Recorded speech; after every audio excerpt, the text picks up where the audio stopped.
Habari, swali letu la leo linahusiana na construction boom na linasema kwamba ni maeneo gani hapa jijini Dar es Salaam yanakuwa kwa kasi zaidi. Kwa sasa Dar es Salaam ni jiji ambalo linabadilika kwa haraka sana na ujenzi umechukua nafasi kubwa.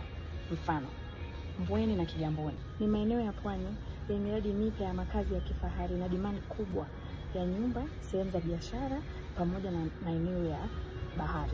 Kutoka mwaka 2020 mpaka sasa hivi mwaka 2025 kumekuwa kuna mabadiliko makubwa sana katika hayo maeneo mawili, Mbweni na Kigamboni.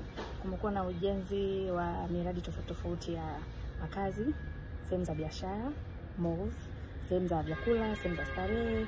Kwa hiyo ni sehemu ambayo inakuwa sana na kuna demand kubwa sana ya makazi na sehemu za biashara.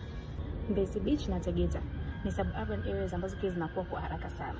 Kwa sababu gani? Kwa sababu watu wanakimbia maeneo ya city center wanaenda kukaa Mbezi, Tegeta kwa sababu kidogo kuna utulivu na pia kuna access ya bahari, lakini pia kama watoto tunavyoona kuna miradi tofauti ambayo inajengwa na miundombinu tofauti ambayo inabadilisha muonekano wa haya maeneo. Kuna barabara zinatanuliwa na pia kuna barabara za mwendokasi.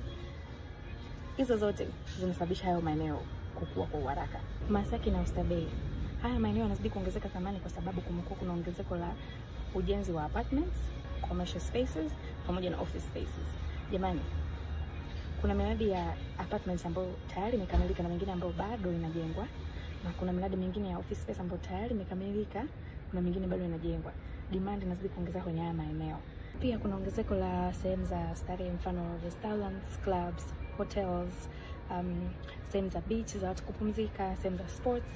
Kila siku maeneo ya Masaki na Oysterbay yanazidi kuongezeka thamani kwa sababu ya construction boom.